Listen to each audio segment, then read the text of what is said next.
I've always heard that most of us only use 40 to 50% of our brain's capacity. I don't know if this is true. I think most of the time we wander through life on autopilot until something surprises us and then we deal with it with incredible efficiency. Let's look at my situation more specifically.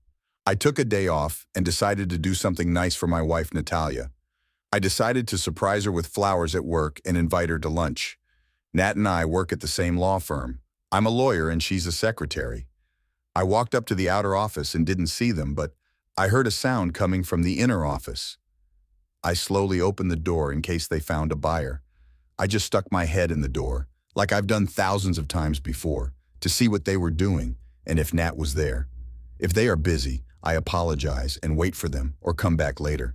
I must have been too quiet because they didn't hear me at all. Our manager, Gunnar Sterling, had his pants down to his ankles and was driving his dick into my wife as fast as he could. He was sweating profusely and grunting with every thrust. Natalie spread her legs and placed her hands on the gunslinger's hips. She lay down on his huge table, raising her pussy to meet each thrust and hissing, fuck me harder." That's when I started using all my mental abilities, but it was still not enough. I stood there like a deer in headlights and stared at him for a moment. Finally, my surprise passed and my anger took over. I opened the door completely and entered the room. "Let her go, you bastard!" I screamed. "Take off your clothes," he said. "You can move on to the next one. I have enough left for you too. I wonder what it would be like if you two were together." Surprisingly, neither of them stopped what they were doing. Gunnar looked at me and encouraged Natalie, but Nat was too far gone to stop. "I'm almost there," he said. I threw the flowers in his face and walked out. "Wait, don't go," Nat said. "We need to talk about this." "There's nothing to discuss, Natalie," I replied. "Honey, it doesn't mean anything, it's just sex," he said. "I'm just curious, that's all." "Yes," replied the gunner. "This is not serious." "Gunner, I'm leaving," I said. I tried not to cry, closed the door, and ran out of the office. I got to the parking lot, got into the car, and then began to lose control. Tears streaming down my face and sobs shaking my body. As I cried, I wondered how Nat could do this to me. We have been together for so long and have sacrificed a lot to be together. Our marriage itself was a dangerous and heartbreaking experience, as each of our families nearly cut ties with us afterward.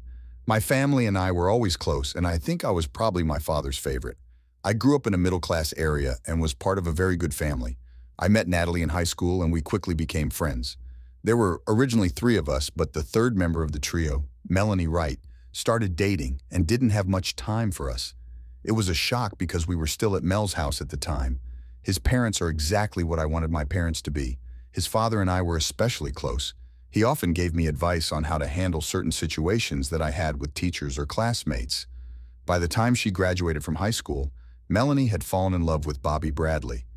They planned to attend the same university and get married soon. In the 4 years between childhood and adulthood, I wasn't even in a relationship, and I wanted to know why. I was popular, I was asked often, but I never said yes. I even turned down some cheerleaders. They seemed too fragile to me.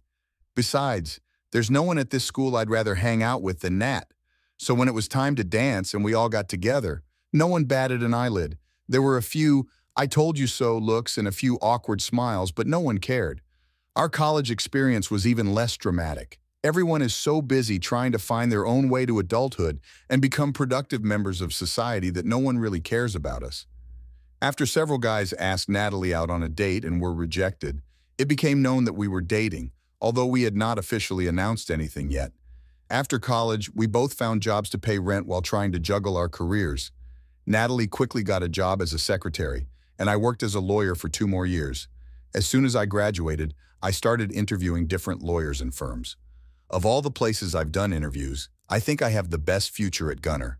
He's a lawyer at one of the city's largest law firms, about to become a partner, and more ambitious than the law allows. I have seen Gunnar go from law school to politics and beyond. If I could connect my car to her star, everything would be fine. 6 months after starting work for Gunnar, his secretary resigned. Gunnar wanted me to interview potential candidates for his position. In our office, secretaries perform only clerical work. They write, call, make coffee. My job was to do everything that required legal skills that the shooter didn't have time for. I did some research, looked for records that might be relevant to the case we were working on, and wrote an article. Technically, it wasn't my job description to hire a secretary, but it just shows the trust the shooter has in me. I want to do my job as best as possible. Does it bother you that the best candidate is my own wife? It doesn't work for me. And Gunnar seemed to like Natalie from the moment she walked through the door. He looked at me and said, "You made a good choice." Natalie is tall but petite. He has short blonde hair and is always smiling. His brown eyes seem to light up any room he walks into. She is a very outgoing personality and can be considered the life of any party. She and Gunnar became close friends almost immediately. Maybe I'm just stupid. Perhaps he should have known from the beginning what would happen between them. Perhaps it was my fault. If I hadn't assigned this job to Nat, it would still have been mine. I started the Jeep and drove home. As soon as I started the car, my cell phone rang. I looked at my iPhone screen and saw Nat calling. I'm too lazy to answer. As soon as I got to the apartment, I started throwing my clothes and belongings into duffel bags, plastic bags, garbage bags, and anything else I could find. Every time I finish a few bags, I run back and load them into my Jeep. I carried all my clothes, toiletries, and personal items into the Jeep. I also have space for my electronics and computer.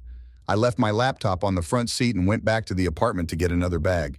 I unplugged my flat-screen TV from my cable box and realized I needed help or a dolly to move it.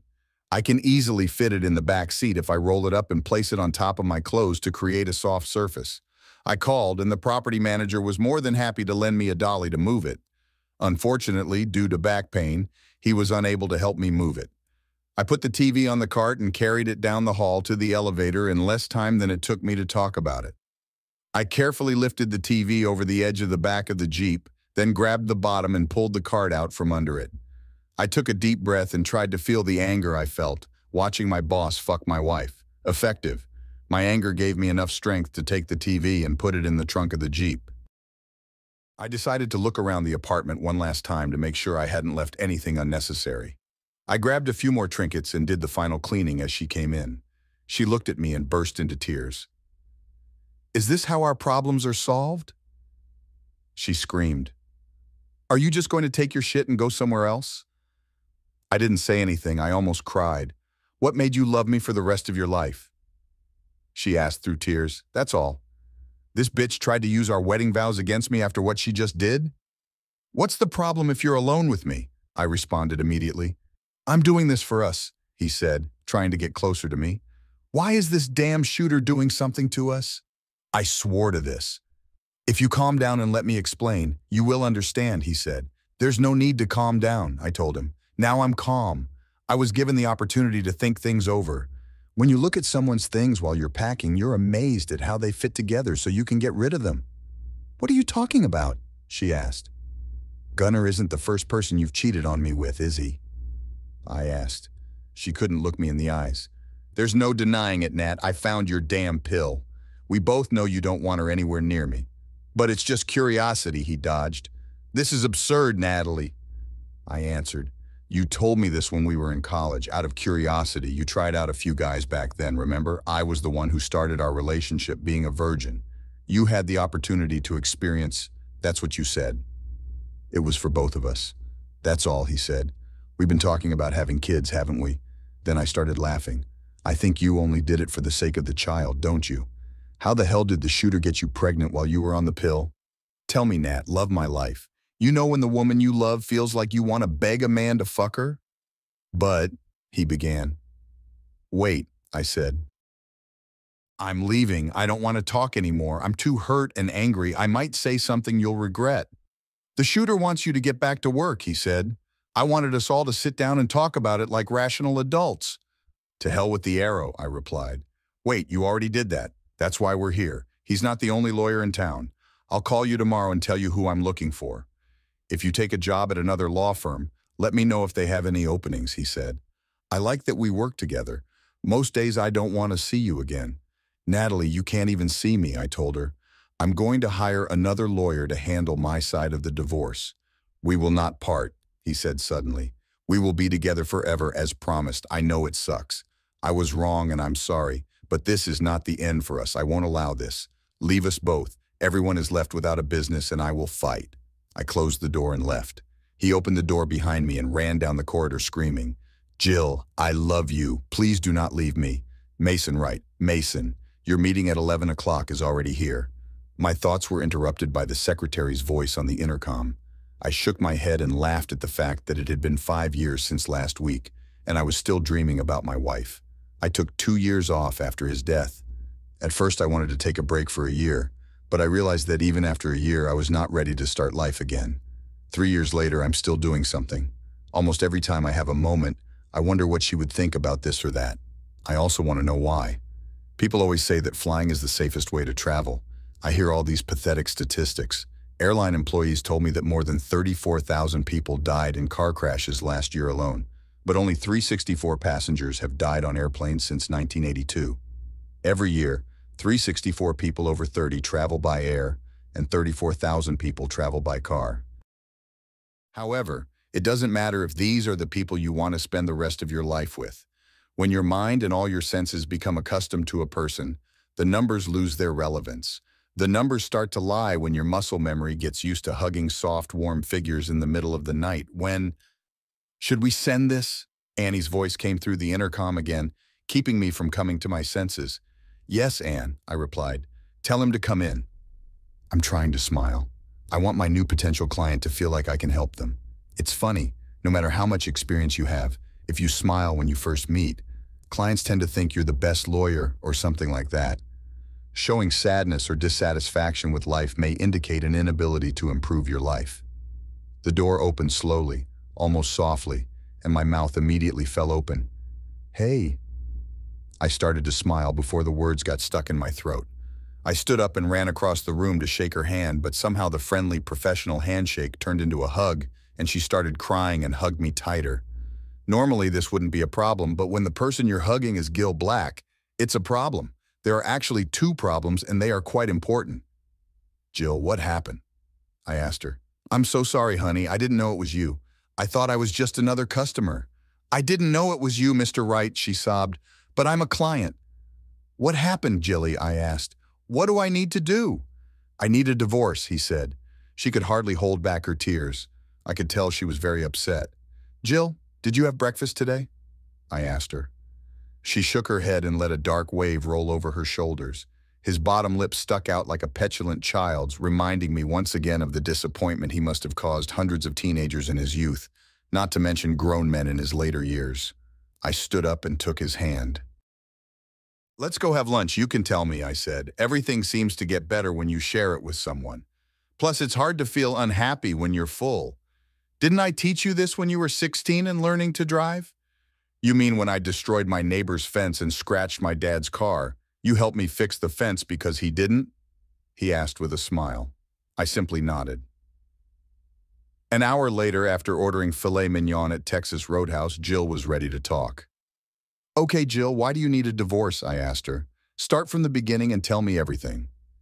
She told me a story that I had never heard of before. Jill and Natalie were best friends with my daughter and Melanie before they got married and moved away. My daughter and I are still close, so I had to tell her I was dating Jill. I couldn't, of course, talk about the details or anything else about the Gil case if it turned out to be true. But I can say that I knew her. Of the 3 girls, Jill was the most memorable. My own daughter Melanie is the sweet girl next door. Natalie is a tall and slender model. Jill looks like a Playboy heroine, but she doesn't seem to understand what she has. Natalie's figure was almost childlike, narrow hips and small breasts. More importantly, it was her personality that attracted people to her. Melanie is more in the middle. She has a beautiful body, and she's proud of it. But in high school, Jill had to wear a double D bra. She is slim, but has curves, and even my wife commented on her figure. I always joked that Jill's breasts arrived in the room 2 minutes before she did, and her butt was still there 2 minutes after she left. Jill may drive kids crazy, but she seems to be doing this kind of childish stuff for a lot longer than expected. It's not like she goes out to play soccer or anything. She's very feminine. It's just that once she starts chasing guys, or at least letting them catch, she always prefers to go with other people. Mel and Nat. So there were a lot of disappointed kids. I tried not to react when Jill explained to me that she and Natalie grew up, were together, and got married. Our state was one of the first to allow same-sex marriage and took advantage of it. Apart from meetings with loved ones, everything went well. Of course, like most young couples, they had their ups and downs, but life was going well until yesterday when Jill came home and saw Natalie fucking a guy. Jill, Divorce is a big step, I said.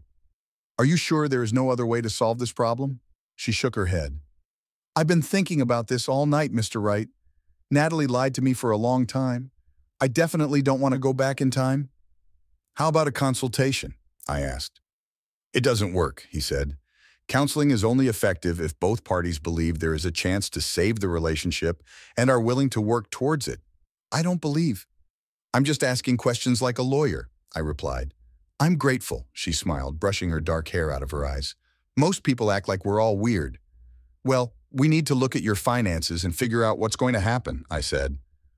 So you want to take over my business? He asked excitedly. You have questions, I asked. Mr. Wright, he began. We're adults now, Jill. You can call me Mason, I said. Mason, you've always been special to me, but you'll never believe how many people turned on Nat and me when we decided we wanted to be together. Your family, my family, and many of our old friends won. This has nothing to do with us. She looked at me with slightly lowered eyes. That's how I lost you, he said. What's on your mind? I asked.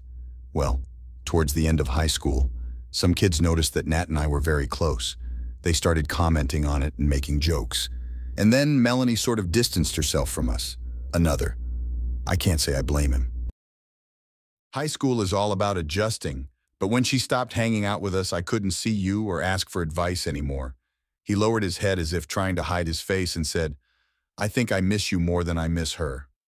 Natalia. The last 3 days have been hell.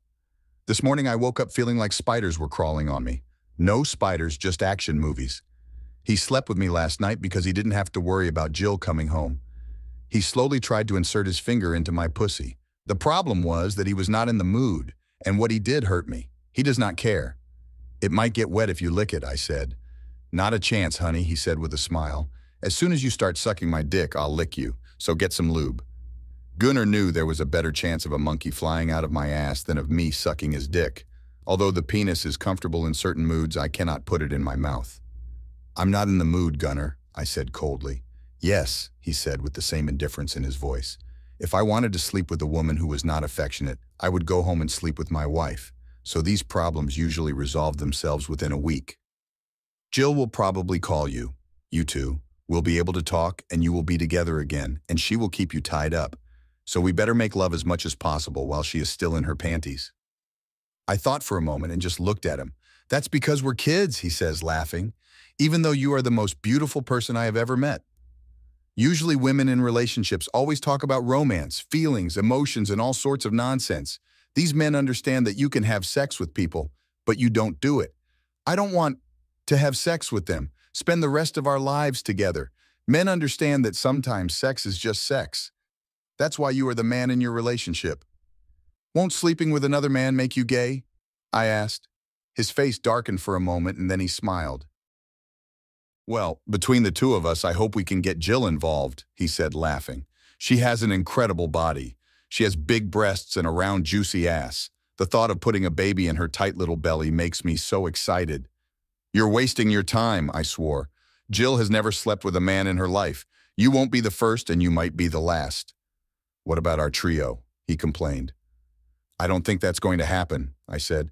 You should have seen how offended and angry I was. If you hadn't told me what to do with her, I probably would have found her and started asking for forgiveness. I miss her so much. Honestly, he said, laughing, you don't miss her. You just miss his tongue in your pussy. You don't care who you sleep with as long as you get your way. Now you're used to fucking me, so you want something. Otherwise, it's nonsense, that's all. We're all the same. That's why we get along so well. I snorted because I didn't agree. He came up to me and pushed me onto the bed with his weight. He moved forward until his rapidly filling member rested against my mound. We won't, I said. Why not? He asked with a smile on his face, as if he was saying something interesting.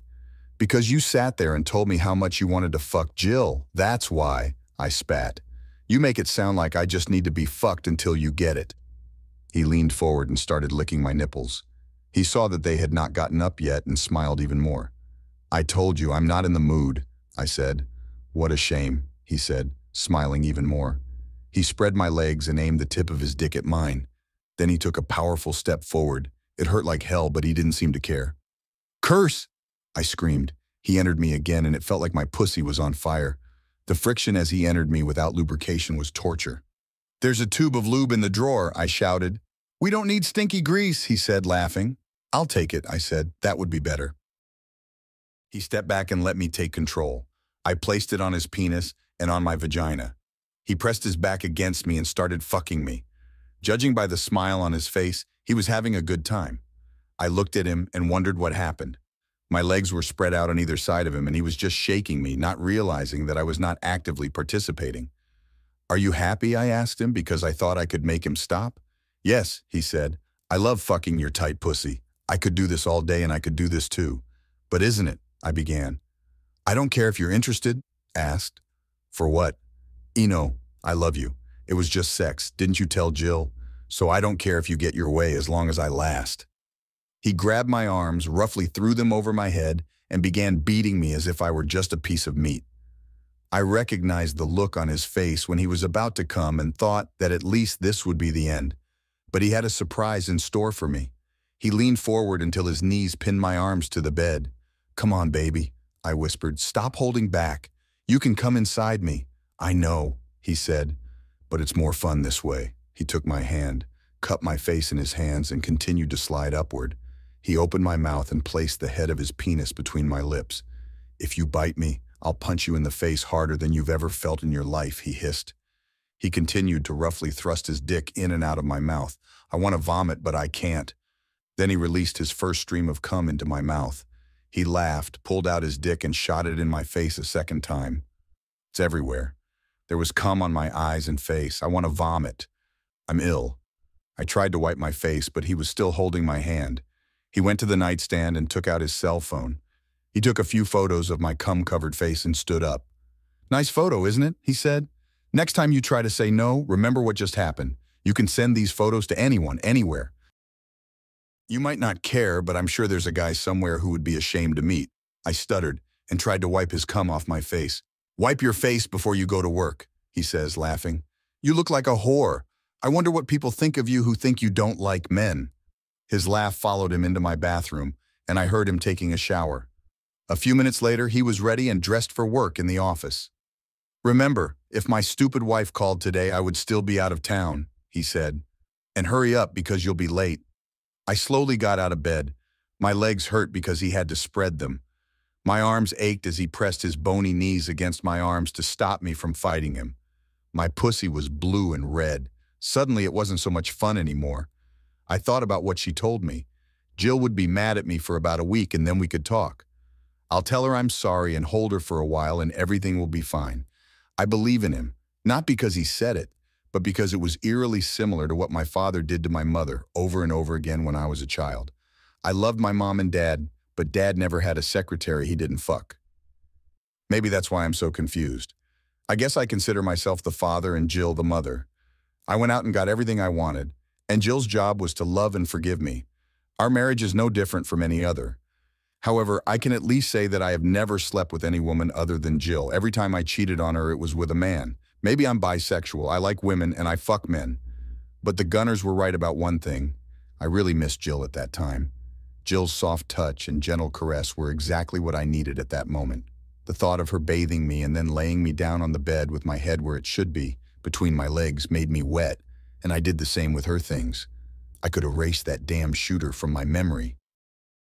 While I was thinking about Jill and looking for my special place, the doorbell rang. I grabbed my robe and opened the door. I started to straighten my dress more tightly, but stopped when I opened the door. I loosened the belt from my fingers and the dress began to fasten. I smiled at the young woman standing there. She is beautiful, tall and thin, just like me. She has big breasts. Who doesn't? You have a clipboard containing several files. She was chewing gum and seemed bored. "Are you, Natalie Perry?" she asked. I nodded. "Do you have ID?" She continued. "Of course," I said. "Come on." He hoped to take her to the apartment. "How are you?" "It's routine," he said. I left my suit completely open and turned to show him my driver's license. "My God!" she screamed. "I think I vomited on this damn gum. Get dressed, ladies. Here they are," he said, handing me a folder. "What is this?" I asked. "They served you," he said. My eyes were burning. I had to fuck someone else to regain my balance. It was disgusting. I stood at the door shocked. I opened the folder, and there they were. Recently issued divorce papers. Jill tried to get a divorce. She didn't sit somewhere and cry for me, didn't fight the pain, and when she came back to me, she was exhausted. Jill moved on without me, something my mother was never strong enough to do. I've never heard of an emotional outburst, but this was different. I fell to the floor with my dress open and the door open, wondering what I had done wrong. Is there anyone else for Jill? As I sat there trying not to cry, was she with another woman? As I fell to the floor, a young couple walked down the corridor towards the elevator. The guy couldn't help but stare at my almost naked body, but his girlfriend quickly stopped him. "Watch that bitch," he growled. "It won't do you any good. You knew she was a lesbian anyway." She looked at me intently. It took me a while to get out of it. It just goes to show that no matter how confident you are in your game, you can be beaten. It doesn't take long to turn over the apple cart. A woman who seemed bored forced me to write on a folder of papers that I didn't really need, and it changed the entire paradigm in my life. The worst part is that I did this to myself. All my life, I always knew I was one step ahead of everyone I knew. She was young, attractive, and eager to experience everything she could. I know there's nothing wrong with that, but at the same time, I'm smart enough to know that I need to be grounded and have something to fall back on if things go wrong, and Jill has always been like that. I learned early on that most men are idiots. We simply cannot count on them. I cannot express my love for my father, but he was and remains an idiot. He continued to cheat on my mother. Even now that I'm older, he's still an idiot. When he discovered that I was a foodie, as he called me, he left me. I guess I inherited my sexuality from my father, but my tastes are a bit varied. I like both men and women, but no matter who I slept with, I knew there was a difference between love and sex. I love Jill. Sexually, she's a little slow. He doesn't like toys, rough sex, or role-playing games. Everything about her is always sweet and loving. But sometimes I just need more variety. Jill has always been my best friend, the person I could count on no matter what. True or false, she was always there for me. Looking back on my life 50 years later, I like to think of us as two little old ladies sitting in rocking chairs on the porch of our house. Of course, no one could imagine that these two old ladies would not sit and reminisce about their old age and glorious years with their husbands. You also have no idea that these two old ladies came to his house every night and had sex like crazy. But today, this future is under threat. She knew that Jill was not stupid and that one day she would find out what she was doing. I mean, she realized it soon after we got engaged when she turned 20. We were close to this moment. We were best friends our whole lives and became even closer when Melanie stopped seeing us. I really think Melanie felt like a fifth wheel, and our conversation touched her. But after Mel left, Jill and I became closer. Many boys tried to separate us. They especially liked Jill, even though I'm an extrovert. Everyone wanted to put their hands on his chest. These things were like guy magnets, but they had to belong to me. When we finally gave in to the tension that had built up between us over the years and had sex, there was no turning back. We both had emotional problems for years. She had kissed several men before but found them unsatisfactory, mainly because they were too hard, too fast, and too selfish. I love what Jill and I do. Jill, on the other hand, is an enigma. She's been telling me for years that she likes boys, but she'll never get one. Since he was out of her reach, she tried to find someone else who would make her feel as loved as he did, and that was me. So we were together for obviously different reasons, but we made it work. Jill was with me because of my love for her, and I was with me because of sex and security, but we always worked until now. Now I actually made a mistake and lost it. I had not one but two plans to deal with this situation. The first one was the one I used in college when he caught me having sex with a guy after we met. She got angry at me and broke up with me. We separated for a while, but eventually we got together and talked. I cried and told her how much I missed her. I told him I only did it because I wanted to be safe. I told him that we had a very long and very difficult journey ahead of us, and that we would not go on this journey together unless we were sure. I tried having sex with men once just to satisfy my curiosity about sex with men, but it didn't work as well as it did for us. That's not entirely true. I like both. In fact, I just love sex. Men and women just have different tastes. Anyway, Jill forgave me, my parents forgave me, and we still have no problem getting back together. This time I told her it's just sex, and she didn't bite. So I tried a different plan. I told him he was just a damn gunslinger so he could get me pregnant. We were talking, she really was talking, about kids, and I thought it might work. Unfortunately, this bitch rummaged through my things and found birth control pills, so she didn't buy them either. For the first time in my entire life, I felt alone. I'm not interested in arrows at all. He just wanted to fuck me.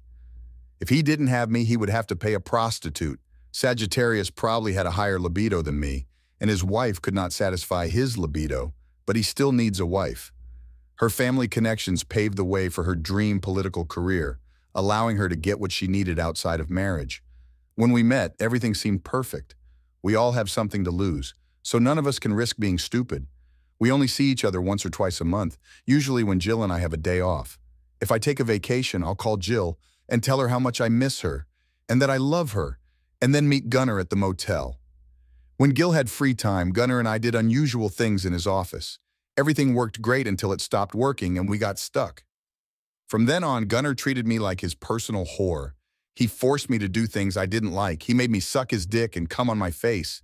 He has fucked me anally several times lately and I hate it. It was painful, and I didn't like it at all. In fact, he didn't seem to like anything more than me. The worst part is that even at work, he expects me to fill the void left by Jill's firing until he can find another lawyer. The company has decided to select employees for you. His last two secretaries mysteriously left. They just finished, and so did Jill. My guess is that the company is trying to figure out why their earnings are so high. I don't think they know why Jill left. Jill herself hasn't said anything and hasn't been in the office since she left. He didn't even return to collect his personal belongings. I collected all her things and wanted to give them to her the next time I saw her.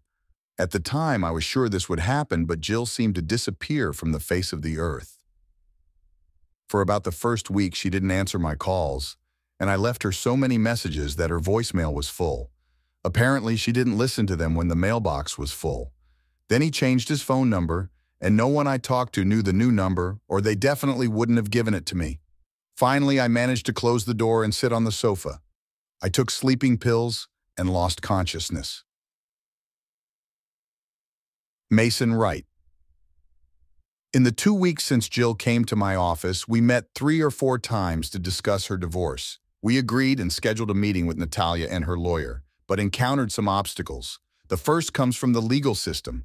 As far as I know, no one has ever had to deal with a divorce between 2 women. After all, same-sex marriage was legalized in the state less than a year ago. Nobody really knows what to do about it. And on the one hand, I'm glad there weren't kids involved because that would have been a nightmare. Oddly enough, everyone seems to want this issue to be heard by a judge, even though most divorces are resolved without going to court, and all the judge has to do is sign a settlement agreement that both parties agree to. They may be planning to use this case as a model for the future, but I don't think so. My goal was to do this as quickly as possible and minimize the pain and emotional trauma that Jill suffered. It's good to see that she has overcome at least some of the pain of the past few weeks. The best part is that when he came to talk about today's lesson yesterday, he smiled. It's not an "I'm done with this" smile. Even better, it was a "nice to meet you" smile. I have to admit that Jill and I recovered at the same time. While she struggled with her grief and focused on the future, I finally accepted my wife's death and realized that she wanted me to live and move on. Jill surprised me this morning by walking into my office. Although I tried to see in her the girl whose hand I held through so many of life's ups and downs in my youth, I looked at her and felt ashamed. She wore a blue dress to the meeting, which was reportedly prohibited. It ended about 6 inches below his knees, making it perfect for this meeting. The problem was knowing what part of the body the skirt covered. The dress seemed to highlight the size and fullness of her breasts, then hugged her stomach tightly and curved outward to follow the movement of her hips. For a less extravagant person, a slightly plunging neckline would not be a problem. But for Jill, the neckline became the focal point of not only the dress, but the entire look. All eyes were focused on the gap between her breasts. "Can you see it?" she asked. I had to look away from her and take a few seconds to calm down. Her smoky black hair was curly and fell over her shoulders. Her big innocent blue eyes not only complement this incredible dress, but also look stunning through her dark hair. His lips touched mine. They were well-fed, smiling, and wearing clothes I had never seen before. Your lipstick has nothing to do with your natural color unless you're starring in a TV series. In fact, her lipstick was the same color as her dress. Those blue lips did something to me. Things are only getting worse. As much as I tried to remain professional and remembered that this woman was young enough to be my daughter, I couldn't take my eyes off her breasts. It must have been windy in the office because I saw her whole body shaking, and her nipples seemed to appear out of nowhere. She leaned over and took a small sweater from her bag. The shirt was very thin and came down to her hips, but it provided extra coverage for her breasts and did not expose her nipples. "You look good," I said. "This old thing," he said, looking at me curiously. "Am I beautiful on dates, or am I generally beautiful?" She looked at me and refused to look away. Luckily, my assistant Penny came into the room and broke the tension. As we left the room to go to the meeting, I couldn't help but notice how her waist had shrunk from her sweater to her curvy ass. For the first time since my wife's death, I saw the true nature of a woman. The problem is that this woman is the same age as my daughter, and she is not at all attracted to men. There is also the issue of professional ethics. If all goes according to plan, ethical questions could quickly arise. Jill. As we walked towards the building where I had worked for the last 3 years, I felt strange. I'm a little angry too. I sat in Penny's car while she drove us to the meeting because I was too nervous to drive myself. The funny thing about all this is that I didn't think about Natalie at all. I haven't seen or heard from Natalie in over 2 weeks. Without your company, life becomes easier every day. All my emotions come from another source. At first, I was upset because Penny and I were stuck in the car. Penny is not a bad person and is actually very professional. He kept asking me questions but avoided the ones I really wanted to ask. Penny is a legal secretary. She was going to be a paralegal, so she asked about classes and stuff. But from the way she looked at me, I could tell she wanted to ask me what it was like to be with another woman. I was curious. Being overweight and unattractive, she wondered, since her relationships with men were not going well, what it would be like to be with another woman. The problem was that he was going in the wrong direction. I couldn't tell him anything because I didn't know. All the terms they use to describe me don't quite fit me. I'm not bisexual. I'm not a lesbian. These names or descriptions are simply inappropriate. I consider myself just a human being. Very hard. When I was little, I fell in love with a boy that I could never have, and I guess I just decided that if I couldn't have him, I would take his advice and wait for someone to make me feel the same. Is happening. In fact, he never knew. We were talking about boys, and he asked me to wait for a boy who would make me feel special. He told me that I would know when I met him because I would feel loved. He told me that teenage girls fell in love instantly, but whoever I fell in love with, I had to wait for someone who would truly love me. The problem is that I swore I would wait for this guy, but I never found him. So I chose the first person who made me feel that way, and it turned out to be him. After I got divorced, he came back into my life, or I came back into his, and I discovered that he wasn't as unattainable as I once thought. I believe this is fate. The problem is that he didn't even tell me if he was interested in me. He invited me to dinner several times and was the person I turned to for advice and comfort during this difficult time. In fact, he treats me the same way I did when I was a child. It's almost like the day I fell off my bike and hit my knee when I was 9, and he cleaned it up and put a bandage on it.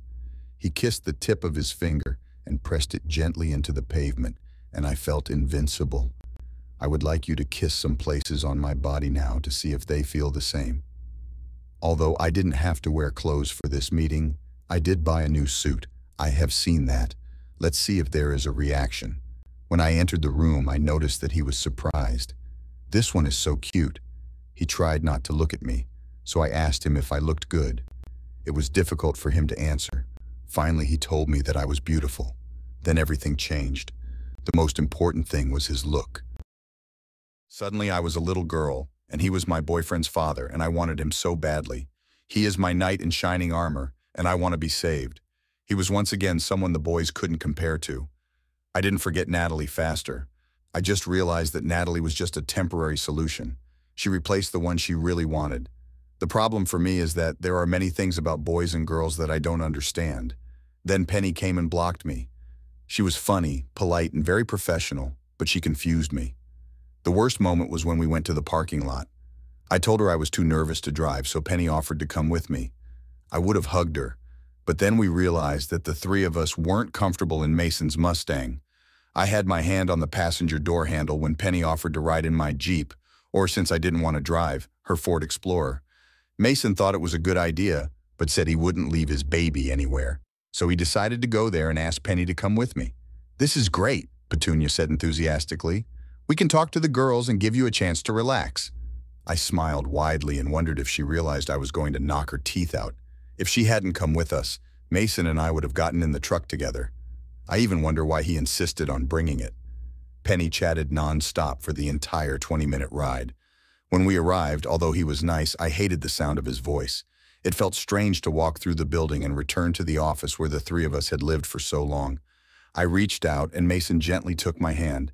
The contact between us made every hair on my body stand on end. We could stay there, hand in hand, forever, but I wouldn't mind. Leave it to me, he said. I smiled and nodded. He entered the office and I followed him. Penny is behind. Natalie sat down at the table and stood up as soon as we entered. She was wearing a shirt and skirt that didn't fit her. Even though we had only been dating for a little over 2 weeks, she seemed worse. If possible, she looks thinner, her face looks haggard, and her eyes are puffy. I've never been a fan of his tattoos, which cover his entire right arm, but they suddenly caught my attention. Nat is a beautiful girl, but these tattoos make her look cheap and stupid. We'll be in the conference room, he said, leading us into a room. She ran out and bought coffee and a plate of pastries. The shooter will be here in a few minutes, he said when he returned. Before we start, Jill, can I talk to you in private? No, Mason said quietly. We are here to resolve your differences and, if possible, get the case out of court. During the meeting, I would appreciate it if we could focus on the remaining issues.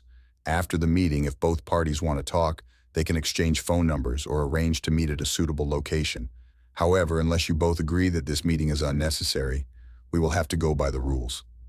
Do any of you think we should cancel or reschedule the meeting, I asked. No, I said quietly, but sternly. See you. I looked away from Natalie and sat down in the chair, Mason on one side of me and Penny on the other end of the table. Natalie's shoulders dropped and she left the room. When we were alone, Mason asked me a few questions. Is Gunnar the same guy he fucked? Asked. I nodded, barely containing my disgust. Mason laughed and I wondered why. You look like you could get revenge, he said. Luckily, I took Penny with me. But, I began. When did Natalie get so many tattoos? Asked. I just shrugged. This is true? Asked. I smiled and tried to find a flirty answer, but Gunnar entered the room. As usual, he was dressed in a suit and looked very impressive. He came up to me and extended his hand as if he wanted to hug me. I started grinding my teeth, but there was no need. Mason leaned over me and extended his hand. Mason Wright, in con. I'm excited for 2 reasons. Mason stepped up first, as always, to protect me, and I loved seeing him fight for me, even if it was just to get me out of trouble. Another reason was that because of the awkward position, Mason's chest was rubbing against mine, and this contact turned me on more than I thought. I hope you don't mind, but I brought a transcript with me to document the whole process, he said. No problem, the gunner replied. I will act on Natalie's behalf. I hope we can reach an agreement without going to court. I hope the 2 girls can resolve their differences and be together again. Natalie stood behind the shooter, and I nodded to her. This is what I really want, he said. I couldn't stand it anymore. It's easy to say that when you're not being deceived or deceived, I said. When you're not the aggrieved party, it's easy to want to solve the problem. Mason grabbed my wrist under the table. I know you need me to rest. It looks like it's time for us to move on, Gunnar said. My client recommends that both parties undergo relationship counseling with a view to reconciliation. My client is not ready to settle down and wants to file for divorce. Since he has no material assets other than personal property, my client simply wants to leave. She doesn't recommend paying alimony or spousal support and is usually willing to accept a divorce based on irreconcilable differences rather than infidelity, so her client doesn't end up in danger, says Mason. Oh, please, where are my thoughts? First, we had to sign some papers that said who we were and what was going on. He gave Gunnar a document to sign. He also signed me and Natalie. He then made us sign again and said we both agreed with Penny to record the session. Isn't this outdated? Asked the shooter. We already know each other. Most of it is just useless documentation. Yeah, I'm a little old school, Mason said, but you never know. Under the table, Mason bumped his foot against mine, and I realized that I had just passed the shooter. Anyway, okay, Gunnar laughed. Let's start with the basics. I'll be honest and lay all our cards on the table. Jill, Natalie will be miserable without you. He wants to apologize and go to counseling so he can come back. Something you both have. Honestly, I need you to get back to work too. The office and my internship didn't go well. You need a time machine for that, I spat. Mr. Peabody, you need your son Sherman to put it in reverse and get us there before Natalie starts cheating on me. The truth is that this is not enough. This is what you're going to do, tell me. Drugs or therapy to erase my memory so I wouldn't be haunted by visions of the man who promised to love me, respect me, and be with me for the rest of my life. Besides, living in an office with the dirtiest lawyer I know should keep me from having nightmares where I'm trying to behave at home and Nat is making mistakes that she sees. Some drug made me trust her again, and something else made me respect her. All only to come back to us, and then, Natalie says, she started crying and ran out of the room. Penny quickly chased after him. What happened to him? I asked. Don't you think you're a little harsh? Asked the shooter. He always had this smug look on his face, and I got the feeling he really enjoyed seeing Natalie get hurt. The look on your face, he said, this is pure hatred. I can't believe that 2 weeks ago you went from admiring me to almost hating me. I think you're still in shock. I'm almost afraid to ask you how you're doing. I don't think you want to know how I feel about you, I said, and his smile disappeared. Can you at least think about giving yourself a short notice before ending this relationship? Asked. At that moment, Penny and Natalie returned to the room. No, that's not true, I said, and my answer was directed more at Natalie than at Gunnar. I think this whole thing hurts me so much that I can never trust him again. Our only chance is to be completely honest with each other and try to remain friends. If we draw a line in the sand, it would be perfect. We're honest with each other, then maybe we can start over. But this time, before we get into a relationship with her, we need to set some ground rules about what each of us can and can't help. We want our divorce to be over so we can start over. Maybe we can talk when the divorce is final and move on. Natalie heard the entire conversation. Mason isn't the only one making jokes. I had no intention of going back to Nat. Like I said, she really hurt me, but I want you to believe that if you agree to the divorce, we still have a chance. When we sat down, the militants started again. I thought you were trying to bluff, he told Mason. You can only resolve irreconcilable differences because you have no evidence of infidelity. They have no photos or videos to prove anything. How do you know? Mason asked. The shooter quickly turned green with embarrassment. He took a sip of water and cleared his throat. Well, in that case, there are no real grounds for divorce, he began. Yes, Natalie said quietly. Shut up, Nat, the criminal hissed. If you admit it, they have proof. If you admit to being unfaithful and we end up in front of a judge, you could get a worse outcome. What are the rules? Natalia asked. We have no money, nothing expensive. Our apartment is rented, and Jill doesn't even have a job right now that the judge can take us or divide us. Some of his files are still in the apartment, some are in the office, he laughs, as long as she wants to give it back to her so we can start over. Jill, can you promise me that we can talk when this is all over? I looked across the table and nodded. He took the pen and signed the document. I know you're mad at me right now and probably don't want to talk to me, he said, but I want you to know that I really love you and wouldn't be happy without you. I guess I didn't realize how much you mean to me. At the end of the day, I want to have my cake and eat it too. Then he stood up and left the room. This time, he managed to get out of the room before he started crying. The shooter looked at me and smiled. Okay, what does this give us? Asked. Their divorce is settled. Once the papers are filed in court, I hope to meet with the judge tomorrow or so. He will sign the papers, and in 60 days you will be free. Women. Certainly, you can harass another woman from the moment you file a complaint. Now that everything is settled, you could theoretically end up in another woman's bed tomorrow night. Have you ever thought about working for me again? We'll keep in touch, Mason said, standing up and taking my hand. I wish you the best of luck in your career. The shooter looked surprised and then laughed. So you're following my career? I asked her. It's good to study your opponent. You're a smart guy.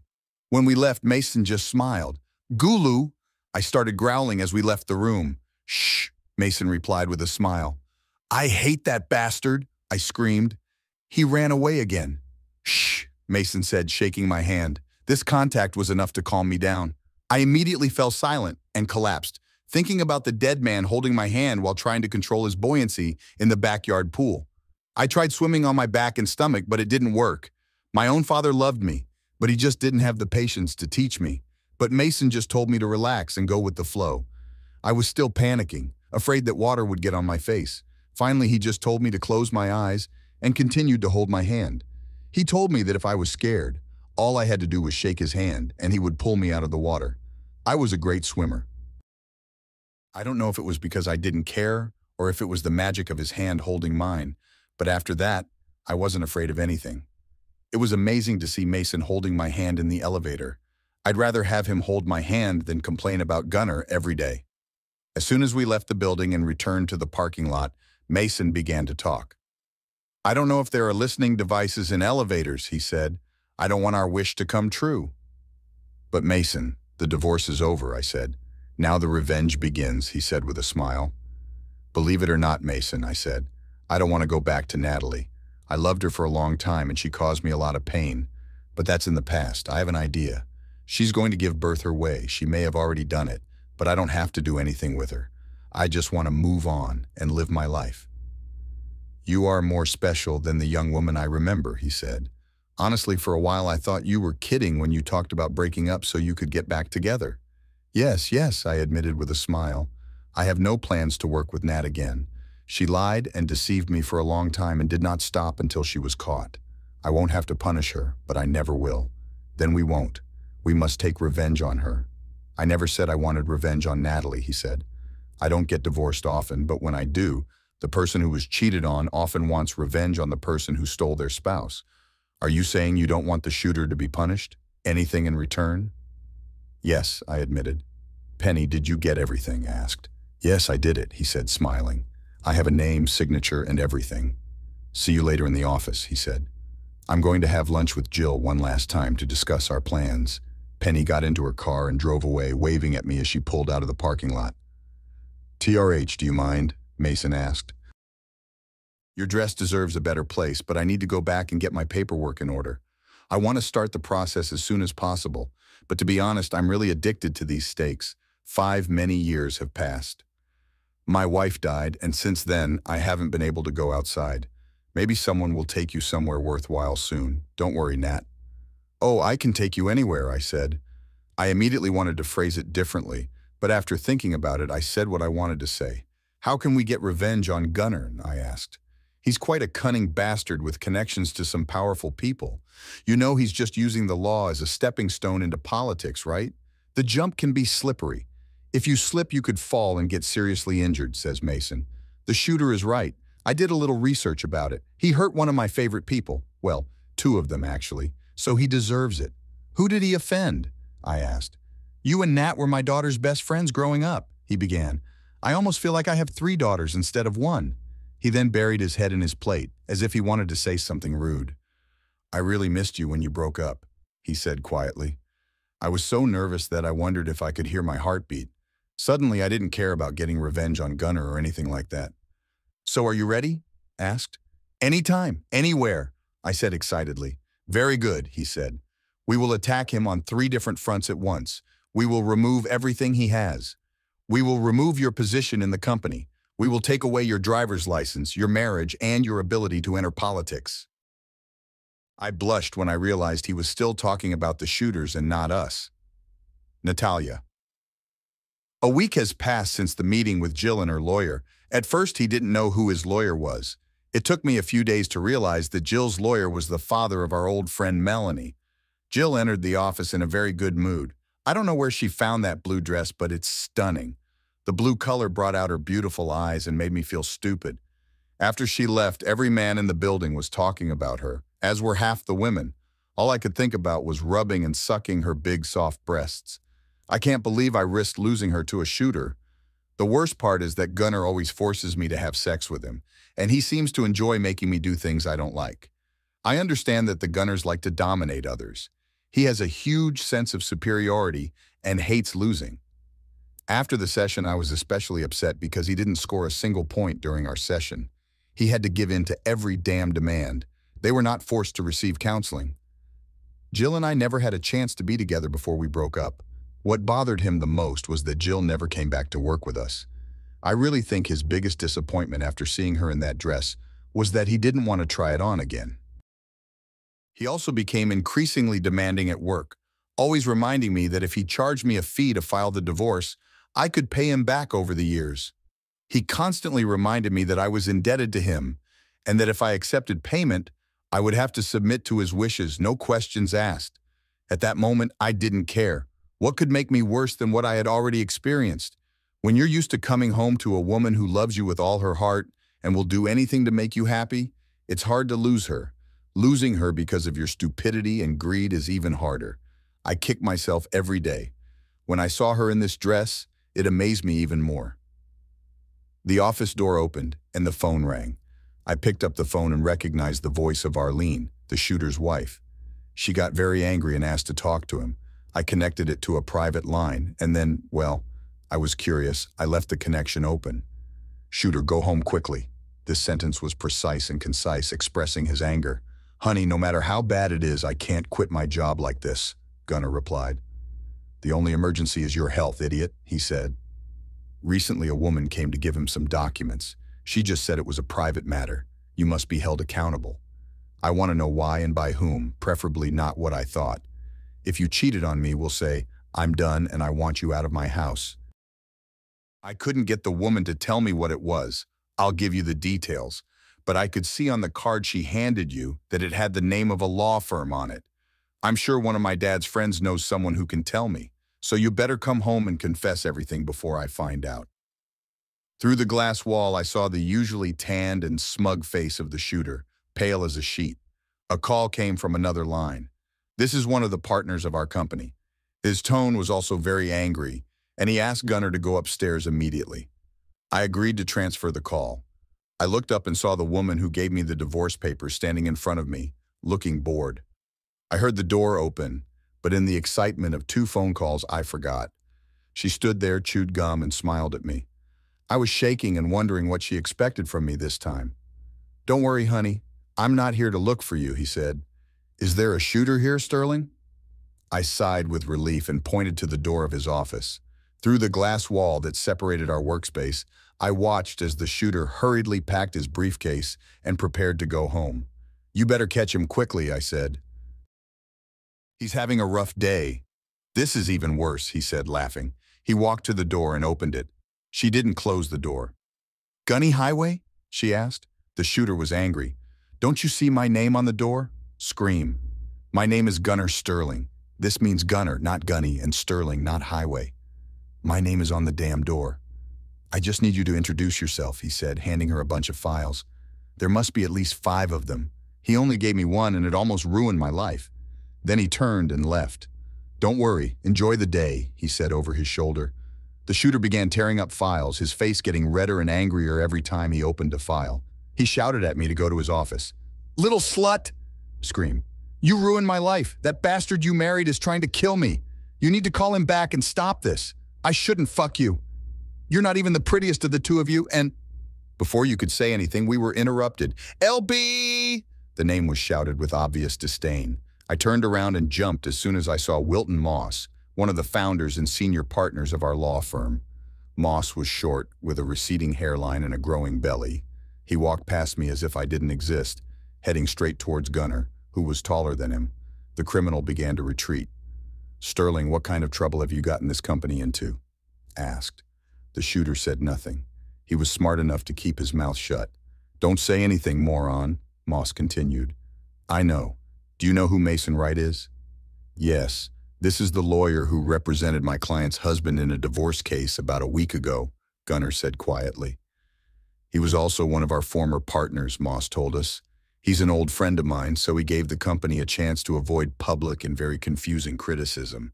Their clients were considering filing a multi-million-dollar lawsuit against us. Can you imagine what it was like?" Gunnar was about to say something, but Moss came up to him and said, "Shut up. I told you not to say that." The gunner was visibly cowering and shaking from the anger emanating from the smaller man shooting at him.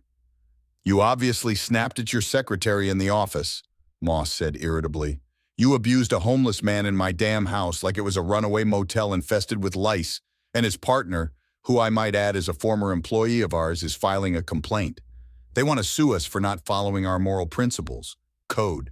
This may not make much sense until we find the right judges who will let adults do what they do. Entrusting your business to one of your former secretaries will suddenly seem a lot more serious. We could probably kick his ass and convince him to settle out of court, but it would cost us a lot more money than we think you're worth. The real danger, however, is that when Mason Wright gets angry, he becomes convinced of the need for a scorched earth policy. That's why we use it every time a little housewife gets injured at work or something like that. He knew how to use the media to turn everyone against big business. And in this case, we were big business. Our only hope was to calm him down. "I'm trying," the gunner complained. "If you give me a chance, I can get rid of this." "There's nothing you can do," Moss growled. "This is just the tip of the iceberg. Did you know that Wright is also a member of the local bar committee? He has filed several ethics complaints against you. It looks like you misled your client. This is true?" The attacker simply nodded. He also represented the client in a case in which he was involved. "This is true?" asked Moss. The attacker nodded again. "But," he interrupted, "didn't I tell you to shut up twice?" Moss swore. "There won't be a third time." Gunner swallowed so hard that I heard his words from the other room. "Do you communicate with employees during work hours and try to put pressure on them by denying them jobs or promotions?" asked Moss. Gunner hesitated, and Moss glared at him. The shooter nodded. "I have a friend who works for another company, and he just told me that his legal troubles are getting worse," Moss continued. "Apparently your wife's father, Congressman Dennings, found out about this, and a few minutes ago a colleague from his former law firm was sent to her home. He is an expert in the high-profile area of divorce. I assume his wife will. We have also received a message from the Bar Association.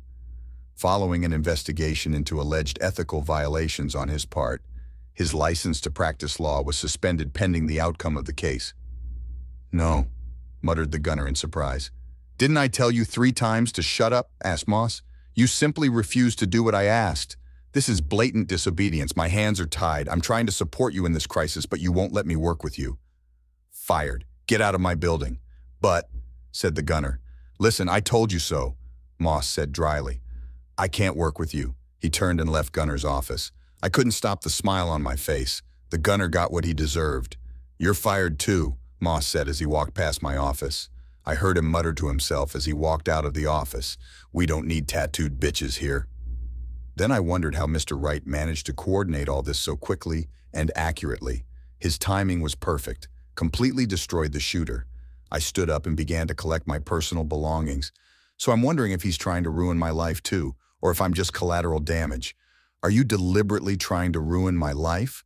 Or was it just someone who walked in with wet poop and had something to splash around with? But in a way it helped. I wondered what I should do to avoid the shooter's reach.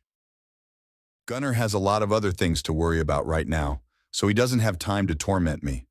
When our divorce was finalized a few weeks later, I was able to return to work with Jill with complete peace of mind. The only freedom I lost was my job, and I was able to find another one. Jill.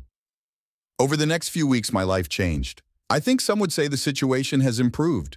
The law firm I worked for paid me almost $500,000 out of court.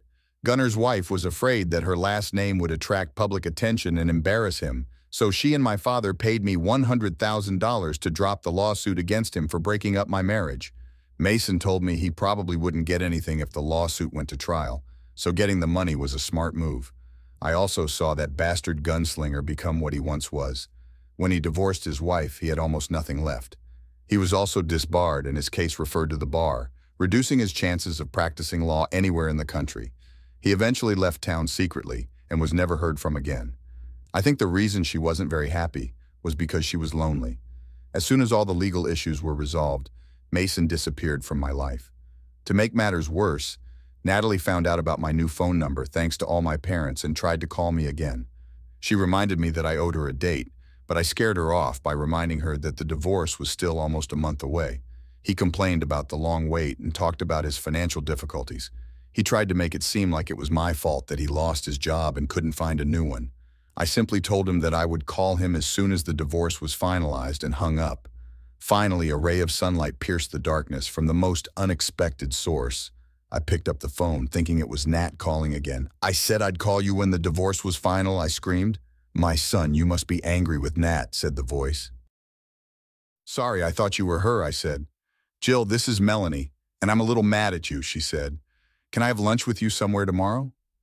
"Are you going to the city?" I asked. "I had no choice," he said. "Choose a place." "How about a Texas Roadhouse in town?" I asked. You would choose this place. I can almost hear the smile in Melanie's voice. I'll be there at 2. This way we can be alone and not worry about the crowd of visitors. Stop getting dressed. I wanted to know why Mel was mad at me. I haven't seen her in almost 10 years since she started dating guys and I started dating Nat. The next day I went to the restaurant. It was almost empty and the waiters were cleaning up after lunch. I immediately noticed Melanie and approached her. The fear on her face disappeared for a moment, and we looked like those 2 teenagers again. Oh my God, these things are so big, he said. What a waste. He suddenly became angry again. You know, I loved you and Nat when we were little, she said angrily. And I know I ruined everything, Jill. I know I was wrong, but I was 10 at the time. Yes, I was only 17 years old. Old. I've thought about it a lot since then. You can blame it on hormones, peer pressure, or whatever, but I'm really sorry, and I should have done things differently. Mal, what the hell are you talking about? I asked. Can I finish? She asked. I nodded and she continued to complain. Anyway, I've made a lot of mistakes, but I never thought you'd make one like this, he hissed. The funny thing is that Natalie was very sweet to me when we were kids. But Jill, you're like family to me. I love Nat too, even though she is a bitch because she gave me a lot of knowledge. How are you? But you're like a sister to me. If you want or need something, which one of us is it? What are you talking about? I asked. No. Well, you either want to get back at me and try to do it through my father, or you just want to hurt him for some reason, he said dryly. Let me guess. You weren't happy with the money he paid you for the trial, were you? I didn't expect to make any money at all, I said. It made me more money than I could have ever imagined. I really don't know who I am. Where is he? She just looked at me strangely. He was at my house, spending time with his grandchildren. I would never let him handle your affairs. Do you know that it took me more than 2 years after my mother died to get him out of that damn house? 3 years. It's always like this. He just goes away and works and comes to see me from time to time. Then he immediately calls me and says that you came to his office. I've been hearing for weeks that nothing is wrong with Gil. He's fine. Gil laughed today. When I laughed, when I found out. One weekend I needed babysitting so we could go to my husband's work for dinner. We were watching TV and they showed how Angelina Jolie was preparing for one of the award ceremonies. My husband said, "It's stupid to talk about your character." Before I could hit him, my father said, "You should think again." I'm back to normal, but now, he said. Now when? I asked. She just looked at me again. What's happened? I asked. He feels good? My voice got louder without me noticing and I almost screamed at him. Well, Jill, calm down, he said. He shook his head from side to side. I followed his gaze and saw that everyone was looking at us. Can I go check on him and see if he's okay? I asked. I know you don't like me or my lifestyle, but I need to make sure he's okay. Why are you doing it? She asked. I can really handle it. I just need to know why this is happening. Really, I just need to know who to eliminate. I got this from my father. When the people we love get into difficult situations, we tend to kill anyone who threatens them. I think we have a defensive side. If yes, then I need to know why. She looked at me and cocked her head to the side. We were interrupted by the waitress who came to take our order. Melanie began to smile. After the waiter left, she changed the subject and started talking about something trivial. I kept trying to talk to her dad and she was talking about flowers or her kids, and I immediately got angry. They brought us food and she calmly began to eat hers. I snatched the fork from him and asked him to tell me what happened to his father. Oh my God, this is so much fun, he said. You too. I don't even know how to begin to realize this. What happened to me? I asked out loud. What's so funny? People started looking at us again. Jill, do you love my father? She asked him. Of course not, I muttered. You, he said. You are so fucking amazing. It's written all over your face. That's funny. Well, perhaps, I admitted. Maybe I've always been like this. I can't help it, Mel. I'm really sorry. So when did all this start? He asked, between bites of steak. Then I realized that she chewed just like him. When we were little, he said. He was always very patient and kind. I think I used it to judge other boys and men, but they just couldn't keep up, so I ended up. You broke up with Nat because she loved you and guys just wanted to fuck you. Gil, children are stupid. They are especially stupid during adolescence. They just act like droplets of hormones, so choose someone like you. Your body in front of them demands too much, but you don't? He asked. You mean I'm not gay? I asked. I don't know. I really do not know. I never thought about it. I've only loved two people in my life. I fall in love with people because they make me who I am. Yes, she didn't. I like people because they make me who I am. He cheated on me and treated me like trash. I never thought about my gender. Who wants to be with me and only me? Then you're in big trouble, he said. Good luck. What's on your mind? I asked. She looked at me and smiled. Well, Gil, I think my father loved you too. I once saw this look in his eyes when he was talking about you, about my mother. But my father was old-fashioned. He thought he was wrong about you. You're only a year older than me, which means he's 19 years older than you. Secondly, the age difference is too big.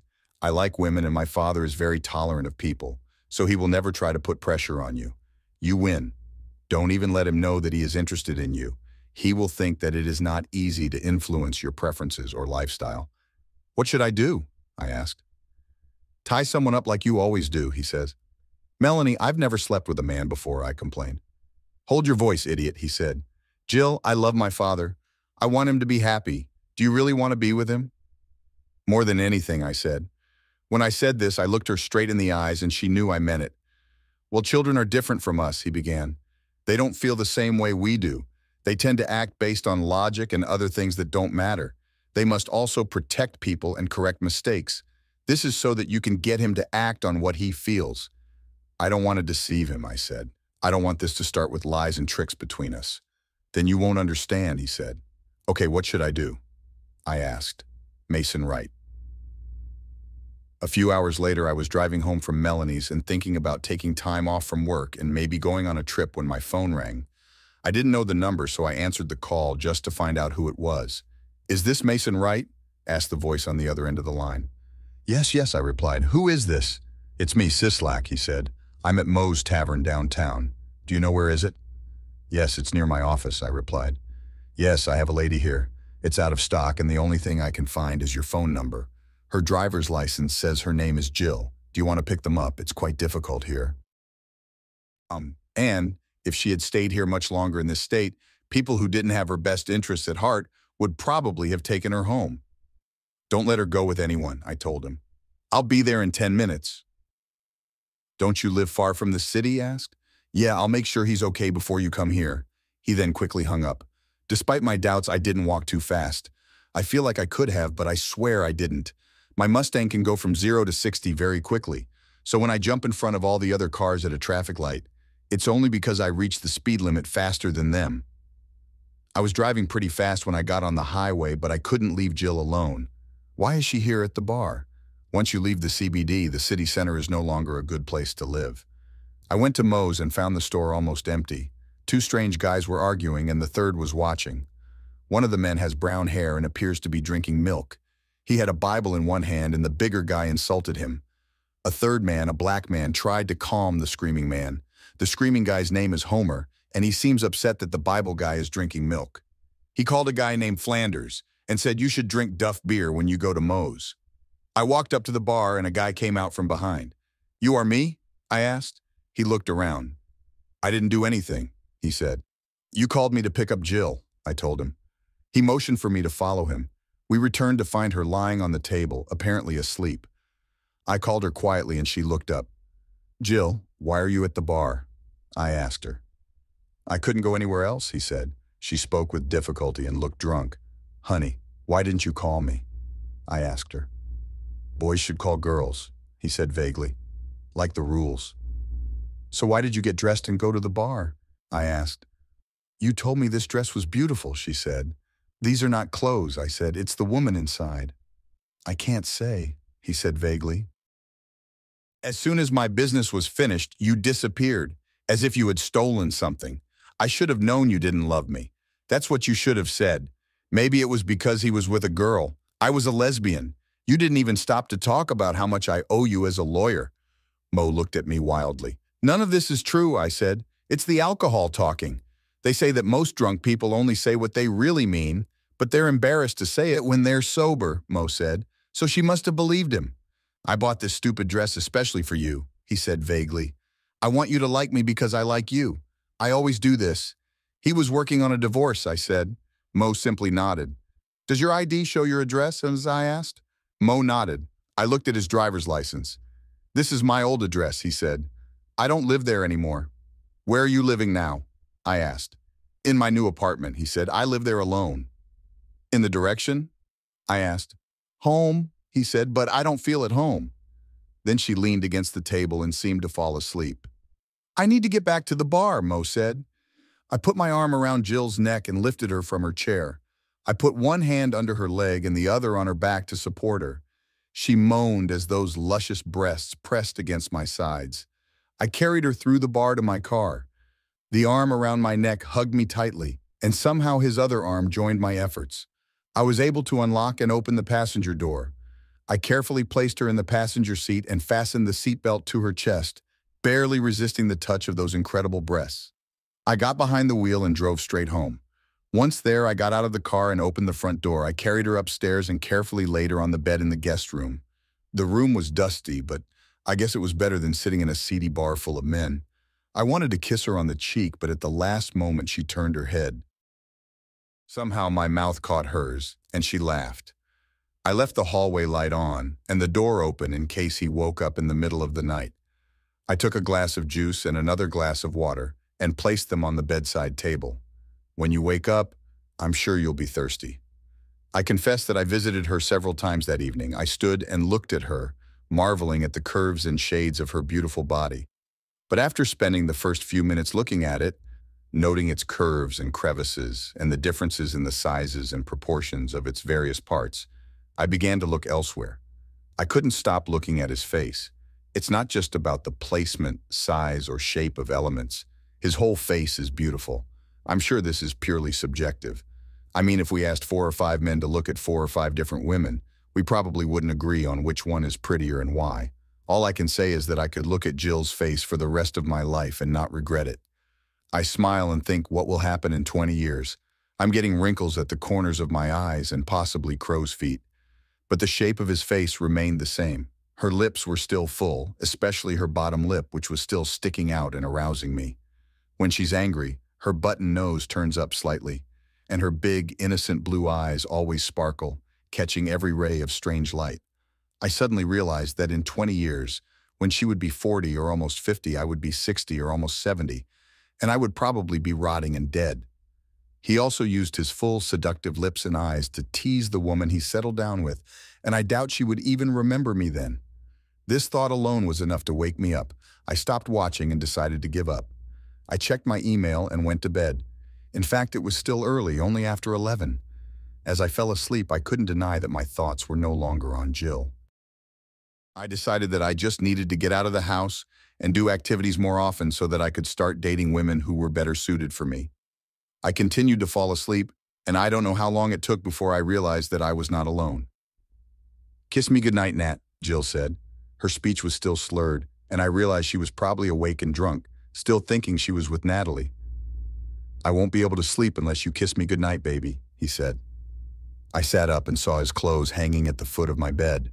Jill was lying on the blanket next to me with her eyes closed. It's like looking at a work of art in person. As I said, the dress emphasized her figure. There may be some things about her that aren't perfect without them, but overall her body is so much more amazing than I could have ever imagined. The bra couldn't hold my breasts up. Although her belly had shrunk, it was still round and smooth. She's not one of those beach girls with a toned stomach, but the true softness of her belly seems more feminine and attractive to me. "Are you going to kiss me goodnight or not?" she said. His voice became increasingly frustrated. I was thinking about what to do, but there was little doubt. After all, what harm can a kiss do? When he realized I wasn't Natalie, it easily ended a very awkward situation for both of us. Besides, if I don't find time to kiss him now, I'll have to blame myself for the rest of my life, and I'm too old for that.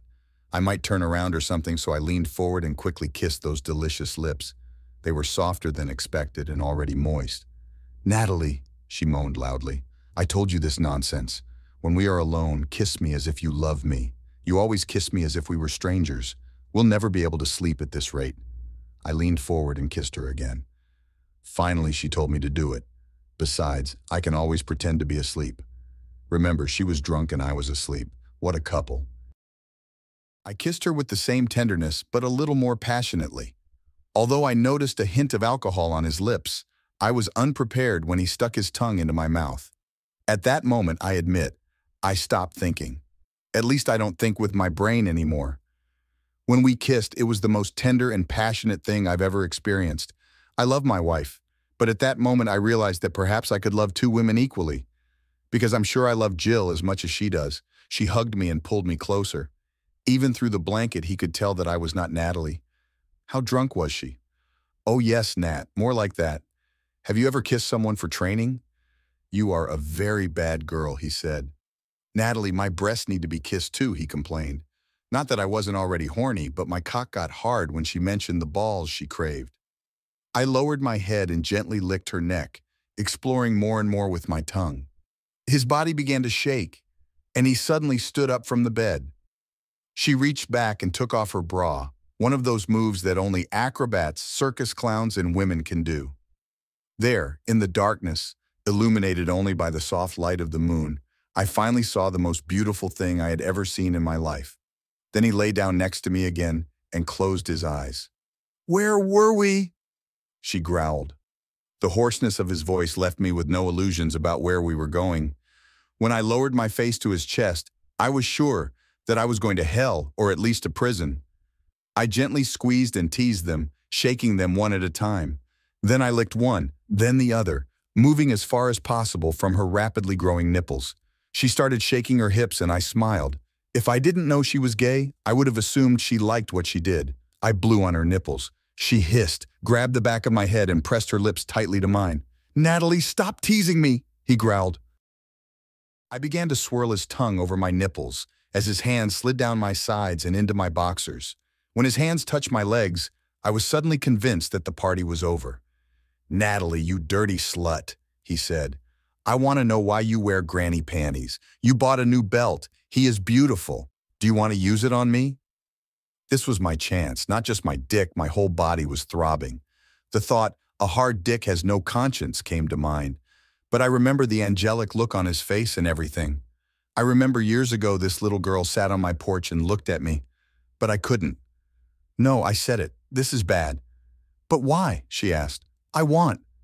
"Because I'm not Natalie," I said. "Because you're out of your mind, Jill. You're too drunk to object. You still don't want to do this to me. I'm too old for you, and I'm not one to be good at this. Sex. A lot of things have happened that make me feel bad. I don't think I'll ever be able to fix this. I mean, I'm really sorry, and I'll call the police tomorrow when you wake up sober. The reason I got to this point is because you love me and want me," he said. His voice was clear as a bell. There were no signs of intoxication or difficulty speaking. I think something happened, or was going to happen, that cleared him out, and he got angry. He looked at the nightstand and turned on the nightlight. His full lips, previously pouting, were now pursed and his jaw tense. Then she looked at me. His face was deadly serious. "Perhaps you love me too much," he said. "I told Melanie you would never do this, but God knows if you did, it would be a lot easier." "It's okay, you're still drunk," I said. "You're talking about Melanie, not Natalie. You and they will never—" "This has never happened before. Mel doesn't like women," he said. "She is never curious." "Speaking of never, I've never been drunk. I sealed my lips with tape so you could smell it and even taste it, but Mason, I don't drink." "So why are you at the bar?" I asked. I'm confused. "Since Moy is my uncle, I am completely safe there. Besides, I need a place where you can come and save me," she said. "Why should I save you?" I asked. "Why don't you call and talk to me?" "Because Melanie and I talked yesterday before she sent you home." This was his whole plan. "We had a really big problem to solve, and she thought this was a possible solution," he said. "What question?" I asked. "You recently discovered that you have fallen in love with a girl. You are convinced that she thinks you are too old for her, and you are also convinced that she is not your type. You are not the energetic type, that you don't trust your feelings, don't act or explore your feelings, overthink it, and just run away to avoid the situation, baby. I never thought I could have it, but suddenly it came and I wanted it so bad that I tried it, but I didn't know anything about the boy-girl game." "Hello?" I said. "Well, I've never had a relationship with a man, and I've never been, with a man." I just looked at her in shock. "It's something in me," he says. "I'm not completely innocent. I just haven't had it yet. Whether you know it or not, I'm ready. Perhaps I should say that I'm ready for you. In fact, I am hope." Now, I was the only one who could take advantage of it, and I must say that I was ready. "But no. Yes, yeah, you know what?" I began. "Mason, you can say that. We need to be able to talk about things. I really don't know who I am. I really don't think anyone knows. I've never met a guy who thinks about himself. Regardless of whether we are gay or straight, we consider ourselves human. I know that many men only look at my breasts.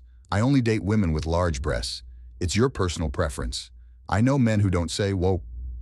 They don't like men at all. Your mouth fascinates you, doesn't it? Natalie seems to like being fucked. He's been pretending to love me for years, but he doesn't seem to understand how much it hurts when the person who claims to love you needs someone else to satisfy him. It makes you feel less, she said. Well, what about you? I asked. Which one do you like? I prefer this, he began. I can't wait to know that the person I live with loves me. I don't care if it's a woman, a man, a three-toed sloth, or a Mustang. I feel it. He pointed to it, to his chest. When someone special to me feels the same way. He turned and turned off the lamp. Then he slept with me under the covers. Mason, you've been grieving for a long time. Mama Melanie will always be very special to all of us. I will never take his place in your heart, but I think I'll borrow it. I had a place in your heart, but in the end, I was only with Natalie because you weren't there. Even if I had met you when Nat and I were together, I would never have left. You and I are equal. I wish we could be together now, but I think we should at least try. If it doesn't work out, we'll be miserable again. Where did we go? Now we can tell you that I really love you, I said. I know, Mason, he said. I heard joy in his voice. But can you tell me? I picked up where I left off and started with her breasts, but this time I was on top of her, my rapidly expanding cock between her legs. I cupped her breasts and squeezed them gently, sucking hungrily on her nipples. I licked her soft belly until I reached the ends of her thin black hair. I felt how ready she was. I lost my mind and immediately plunged my tongue into her essence. After a few seconds, she wriggled and my efforts were rewarded with a stream of sweet nectar. Oh my God, we need to talk about this, he said. When he said this, his voice trembled and trembled. Do you want? He asked. Instead of answering, I answered. She exhaled and sighed as I slowly and patiently inserted my throbbing cock into her well-lubricated slit. I thrust deep into her with long, slow strokes until my balls were in her ass, and she had her thick legs wrapped around me. It's very different from fakes, he said. It's soft and hard at the same time, and warm, darling. Then we slowly started to caress and squeeze each other. Mason, we do this every day, he hissed. The further we go, the more intense the relationship becomes. We started moving faster and harder, as if we were both trying to relieve the itching in each other's genitals. Before you knew it, what was sweet love and expression of mutual feelings turned into intense sex.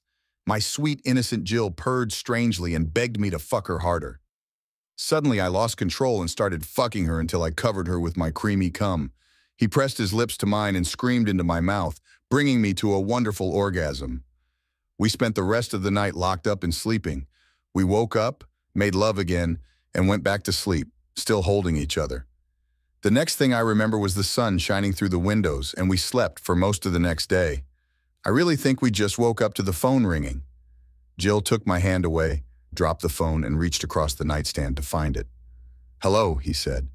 Although his voice was still hoarse from sleep, his tone was genuinely happy. This is a good sign. I don't want him to regret what we did. Yes, it is. There is, of course. Do you want to talk to him? Yes, that sounds like a plan. We have a week to get dressed and get ready. Bye, she said happily. Then she looked at me. I think you broke it, he said. My bottom lip dropped and my heart melted. Jill, are you okay? I began. No, I'm not, he said. I don't fuck Kai. I'm like frosted flakes.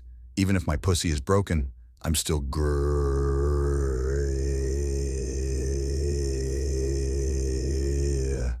I just looked at her and smiled. I said, I just don't want you to regret it.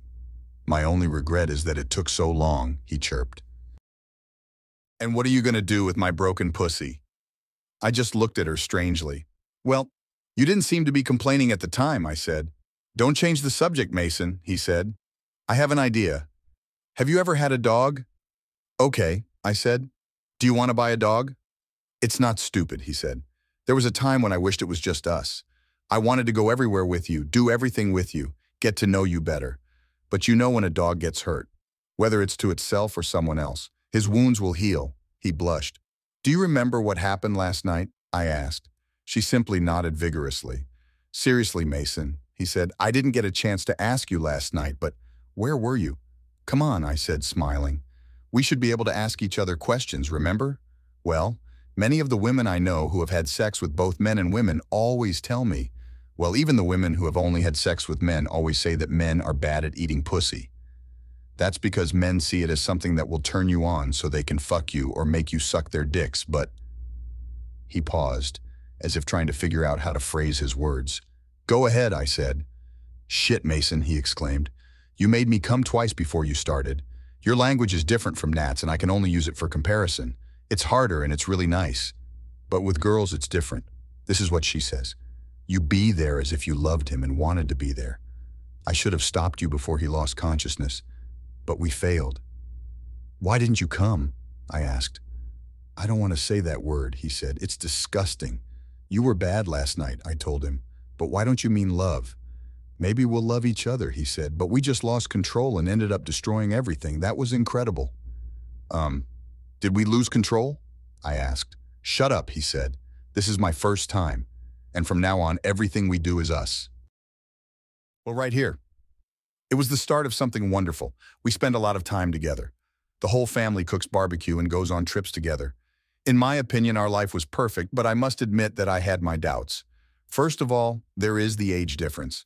There are 19 years between us. She is only a year older than my daughter. But deep down, I think what bothered me the most was the fact that she had been in love with the same woman for most of her life. What if I was just a phase she went through? I think I'm the only man in the world who dreads coming home every day and smelling a strange perfume. When we were in public, his eyes never left mine. She doesn't care about other men and women. Jill never gave me a reason to doubt her, but I still worried. We had some problems, but we overcame them together. One of them was before her divorce. Natalia asked to amend the settlement agreement. I think he found out about the money Jill got and wanted something. The judge reviewed our case and found out what happened. She saw that Nat was the reason for the divorce and that neither girl had any money when the divorce happened. All the money Jill received came after the divorce, leaving Nat without support. I think this reminded Jill of Natalie again. She talked to me about this several times. I think it's inevitable. The only problem for me is that everything happens very quickly. One afternoon, I came home early and noticed a strange smell in the house. I heard a faint sound. I looked from the kitchen to our terrace, but no one saw me there. Don't you miss me, Jill? Don't you miss the way it used to be? We were perfect together, Natalie said. Now we will be better. You have enough money and we won't have to work for a while. We can play all day and night. We can go on a trip, just the two of us. Guys, now and always. In fact, men can only do one good thing for you, but after they fix your car, they will always want to stay. Natalie laughed at her joke, but I didn't. No, she heard Jill joined her. How long until Mason returns home? Natalia asked. I'm so excited. That's the first thing you said that I agree with, Jill said. I'm wet just thinking about it. She quickly brought her legs together. Yes, dear, said Natalie. Jill began to smile. What if Mason returns home? Natalia asked. Maybe we could have a threesome. Don't think about it, damn it, Jill said suddenly. Mason is not like that. He doesn't need two women, and he doesn't have this fantasy. I'm enough for him. And, she fell silent. Mason, is that you, dear? I didn't say anything. I thought I heard him come in, he said. Anyway, let's get back to the topic we were just talking about. So you said something about sexual desire, Natalie said. Maybe we can do something soon. It's no use, Jill replied. Well, this could be a start, Natalie said. I know you miss me, so let's run away together. Because you stupid bitch. When I say I'm horny, I don't mean you. I'm talking about Mason. I feel stupid when I think about the time I spent with you. I love Mason too, my love. I wouldn't risk that much for anything or anyone, especially you, Jill said. But you called me, Natalie replied. Yes, I did, Jill said with a smile. I always try to keep my word. Part of our divorce agreement was that I would talk to you as soon as the divorce was final. We said it. Ready. Goodbye. I need to move on to the next step in my life. Whatever happened before, it doesn't bother me anymore. But how could you treat me like that? Natalie was indignant. I love you. Jill stood up from the table, walked into the kitchen and looked around. She looked straight at me and smiled. His smile lights up the room. Soon Natalie arrived. Hey, baby, he said. I leaned forward and kissed her. I'll go upstairs so you can talk, I said. Hi, Nat. There are no hard feelings about the divorce? Well, no, she said. I would like you to be my lawyer. They killed the shooter. Last I heard, he was pumping gas in Kentucky. I'm sorry I was overprotective of the people I love, I said. But you will find someone else. You are still a beautiful girl, despite all those damn tattoos. I looked at Jill and smiled. You're both beautiful girls. Leave that for the court, Jill said. Who are we suing now? I asked. I'm going to sue you, Jill said. I looked at her strangely. So? I asked. I knew it was supposed to be a joke, but I was serious. We'll see, he said. You ruined my reputation. You treated me badly at the beginning of your sexual gratification. How did I ruin your reputation? I asked. And you'll get some satisfaction too. She came over and rubbed her butt against me while Natalie watched. Yes, I did it, he said, smiling. But in about 7 or 8 weeks, when my belly explodes and everyone finds out I'm pregnant and single, what will people think of me? He asked, pulling back his lower lip. You are pregnant? I asked in shock. How? Yes, I think so, he said. Natalie and I have been together for a long time, but nothing like this has ever happened to me before. So I never took pills or anything like that. If you poke it at me day and night, what's the point? Wait? Natalie's lips dropped as she stood up and watched as Jill jumped into my arms and we started kissing. Can we reach an agreement peacefully? I asked. We can work this out in bed, Jill said. I'm thinking about more jewelry stores and church rentals, I said. Maybe tomorrow, he said. But I have an audition for my future husband tonight. So where are these auditions? I asked. Upstairs, second door on the right, he said, smiling as we walked up the stairs. This is our room, right? I asked. Why, was that all? He said and took my hand. Isn't that where it all started? I asked. Yes, she said. Natalia, come out. Do not steal. It's very nice to meet you. Should I also say that we live happily ever after? Clarification.